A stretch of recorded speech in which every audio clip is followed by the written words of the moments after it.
Uma TV diferente de tudo o que você já viu.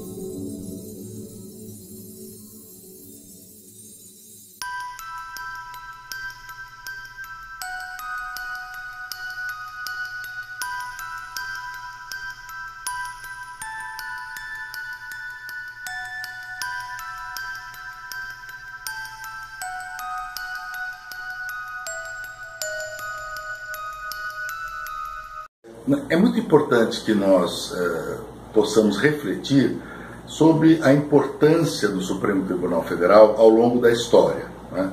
O Supremo Tribunal Federal ele foi muito importante no Brasil, né, desde a da República até a chamada Nova República, até atualmente.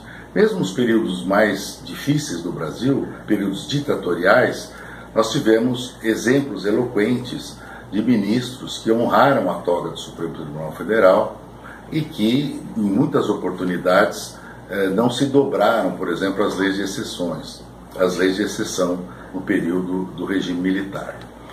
O Supremo tem, na sua história, passagens muito importantes de proteção dos direitos dos presos políticos, a própria doutrina do habeas corpus, depois a doutrina do mandato de segurança, quer dizer, a atuação de Rui Barbosa, a atuação de Sobral Pinto, etc. Quer dizer, é uma história muito rica, a história do Supremo Tribunal Federal.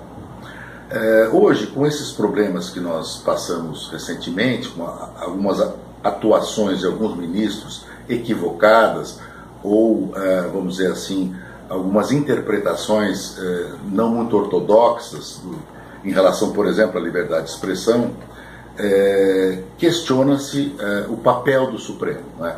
Se, em função desses equívocos, nós teríamos que mudar, por exemplo, a própria estrutura do Supremo, o modelo do Supremo Tribunal Federal. Essa discussão vem muito à tona.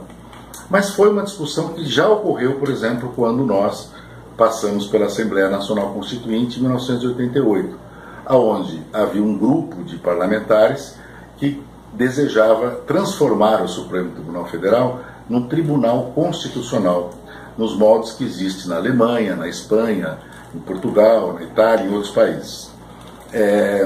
Que seria realmente uma outra forma de composição, ministros nomeados para um período de 10 anos ou de 8 anos, com um mandato, né? E depois esse ministro sai do mandato e é renovado por outro ministro.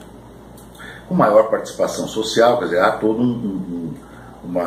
vamos dizer, algumas correntes que pregam que o Brasil deveria mudar o modelo. Sempre que nós passamos por uma crise, o pensamento imediato é a mudança de modelo, né? Essa é até uma tradição talvez ibérica, de que se as coisas não vão bem, vamos mudar a lei, o problema está na lei. Necessariamente não é assim, né? O que também outras correntes advogam é que nós pudéssemos conferir um papel mais relevante, por exemplo, ao Senado Federal, no momento em que ele escrutina, que ele sabatina, que ele, vamos dizer assim, aprova ou não a indicação do Presidente da República para o ministro do Supremo Tribunal Federal. Então, há muitas formas de aperfeiçoar, inclusive, o modelo atual, né? Uma maior participação dos senadores.